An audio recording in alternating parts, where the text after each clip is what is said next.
Good morning, good morning, good morning, good morning. So we are here, BizDev Morning Brew, Tuesday. So you made Monday mornings make money. So now you're on to Tuesday, and we are looking to see where we are in the business cycle, where we are in the sales cycle. And I have to tell you, when I'm going through all of my sales, I really find Tuesday to be one of the busiest days of the week. It winds up being a collection of things catching up from the week prior when I was closing things out towards the end of the week. And you always find customers and you always find clients and even partners and investors who have last minute things that they want to bring to you on a Friday, or even maybe over the weekend, you had a good conversation and it kind of spilled over and said, hey, well, let's catch up on Monday or Tuesday. So Monday comes around and it's always a get going thing. You know, the engine is starting to fire up and all of us are all getting our week started. And then Tuesday comes around and it's like the real grit of the week, and you really got to bite into what you're taking a hold of.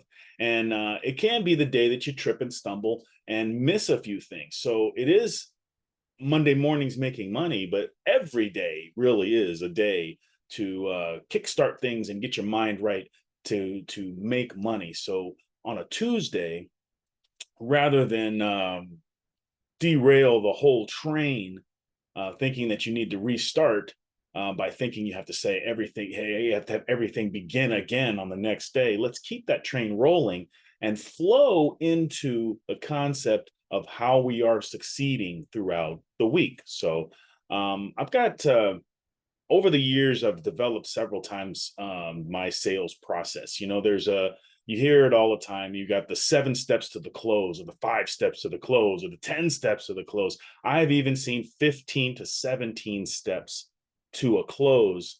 And I've trained on these. And each person who's ever introduced new steps always has a clear idea of why you need every last one of these steps in order for you to succeed. However, you really have to find your own niche. This is the whole secret behind sales.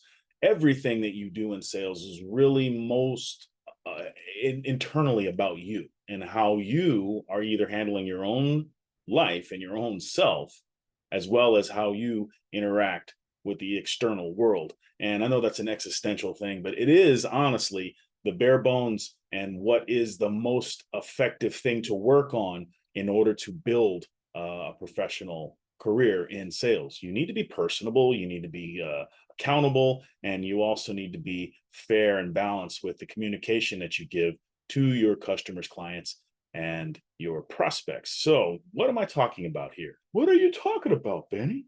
I am talking about steps to success. And they're called steps to success mainly because when you're closing a deal, you're looking to succeed. When you're looking to bring a sale to a conclusion where you have introduced yourself, your company, and your product to someone, and they have grabbed on to what you have, the information you've given them, and they want to purchase the item. This is considered a close. Now, some people have a hard time holding on to that concept that you're not closing the deal. That seems so harsh. And I know that the idea of the sales representative has turned into something a little different currently. The evolution of the sales representative has gone through many stages, and the one big bad wolf in the room is the car salesman, right? Everybody says that the old car salesman, the used car salesman that's going to be out on the lot, it's going to give you a lemon, that you're going to go home and that thing's going to fall apart, and you have given all kinds of money, and then you go back to the lot and the guy doesn't never seen you again. Honestly, I've only really seen that in tattoo artistry, but as far as car sales are concerned, it's probably one of the most grittiest ways to learn how to do sales, because it's a one-on-one communication with an individual who's looking to purchase something that's not necessarily a needed item. And you can say you need a car because you need to drive from here to there. Some people actually need a vehicle because they need to move for long distances. However, the general purpose of purchasing something like this is for a luxury. And it's no different than when you're buying like a boat or you're buying an RV or something like that. There could be a necessity for that, but it's typically falls into a luxury item. So you have that interesting rapport that you're building with your prospect. So when you're looking to succeed in this, you obviously need to have steps. Now, this are considered the 6 steps to success that would start your, from start to finish, would bring your sales from a fictitious item, a thing that's sitting in the wind, to actually bringing it into a sale, right? So here we are with confidence. Now, the number one thing that you need to bring into any situation is confidence. So we talk about this in the National Association of Sales Professionals. When we have our sales mastery meetings, we discuss how we get ourselves in what's called state. So you're in state, and this could be a flow state, or you're just into a mindset state. You need to get yourself there into the space where you need to become the most effective. And in NASP, we talk about your power move, and introduced Rod Harrison. He wrote a book that basically gives you an outline of, and I'll put the description in below if you want to read this book.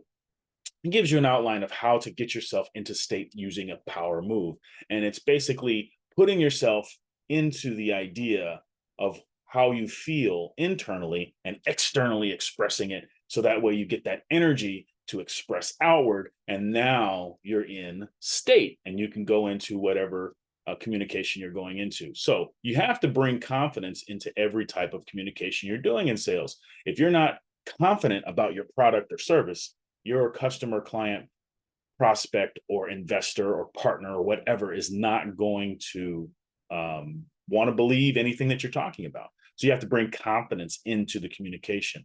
And then with that confidence, you can build rapport. Rapport is probably one of the most underrated things to build in a short period of time. A lot of people think that you have to have this long, extended time frame of being able to build some type of a friendship. I have met people that immediately after talking to them, we really felt like we were friends. And we really felt like we had something bonded based on some similarities within a few moments of communicating. We find this in a lot of face-to-face sales. When you walk into a store, you see a very personable person, right? A very interesting looking person, and a person who's appealing to speak with. And that immediately starts the seed that grows rapport, right? And if you have faith in that rapport, if you have belief in that rapport, you can grow one of the most strongest relationships that you'll ever create by basically just understanding who you're talking to and sharing information. So this is a really crucial moment where you need to, one, ask really good questions about the person. What brought them in to visit you? What brought them to your website? What made them contact you? What were they looking for when they came around your booth? Whatever the situation is, where this conversation started about your product or service, why are they there? And now, when we talked about before about the what behind the why and the why behind the what on your internal dialogue, for your external, for your intrapersonal communication, what is behind their why, and why are they taking the action to come see your product or talk to you about your service, right? So ask questions and listen. Listen. You want to most likely talk 20%, and 80% of the time you want to listen to what they're saying. And you're going to ask provocative questions that allow them to give you answers for them to talk about what they're looking for, and really find what the pain points are and what the solutions, solutions are needed for them to be able to really gain value in what they're discussing. So now we move towards what is the most important thing after building rapport. Like I just said, value. So you're building the foundation with rapport, and now you're presenting value. So you know what they're looking for, you know the issues that they're having, and you're taking that and building more on that rapport by presenting them with a solution to the problems that they're looking to find. And building value is not only just showing your product, but you also want to make sure you're showing yourself as being the person that is the go-to for whatever product or service that you're offering. So that way they're coming to talk to you and they're seeing the value in you. They're seeing the value in the product and service. They're seeing the value in the environment that you are in, or the connection that you're giving them, or the communication that you're laying down. Either way, you are able, however you are able to bring this conversation to a space, there's value in that. And an entire interaction is all about value. And then after you've given all of this, now you have this great foundation, this beautiful framework, and now you have a roof over top of it, and it's got this huge structure. You want to qualify. Now that you've shown them everything and they've seen what the possibilities are, you qualify them by asking the hard questions about exactly what they are prepared to do in order for this to be reality. We have sat and talked about it. It's now sitting in front of you. You have all the solutions laid out. You need to make a decision on which solutions are really going to fit. And now, what are you prepared to do, customer, partner, prospect, investor? What is it that you are prepared to do in order for this to become reality? Here are some assistance pieces. Here's some tools to get going. And now, as you leave them with that idea, you reassociate them back to value. So reassociation is a very important tool in communication to not leave your prospect hanging out in the wind. You have you've presented them with confidence. You know what you're talking about. You've built a rapport. They really like you. They respect who you are. And now you've presented value. There's an enormous amount of foundation for understanding and making a really decisive decision. So you have their emotion involved. They have the ideas and the understanding of what they're going to do. So they have reason backing their decision making, and you finally have qualified them by making them think about what they need to do next. And now you need to bring them back to the understanding of value. And then they're in that space, understanding that this is the product that they need. This is the service that they need. You are the person that is needed to give it to them. They trust and feel great about everything that's going on. And now they're reminded of the value. And once you have that total collection of all of these 5 steps, you set the close. This is the most important part of sales, the very most important part of sales. Most people forget this and they leave it out into the air, and you sometimes will get a close. You'll have them close you, and they'll tell you, I'm ready to go. Let's sign on the dotted line. Here's the check. Here's my credit card number. However, there is a significant percentage of people that will just let it go if you don't ask for the sale. If you don't say, have you had enough? Have you seen enough to make a decision? Let's make this decision. What's the credit card number? Sign here on the dotted line. Let's get a hold of the bank. Whatever the last step is that brings financial closure to this event, you must make that step. It's important to take this step each time. You may get cut off in the past. There are some people that really just, once they feel the rapport. Even some people, I've had sales close at step 2. I come in with the confidence, I build the rapport, and they're like, I don't care what you have to say. I just want whatever it is. Here, let's go. And that's very few and far in between. You still want to go through the steps.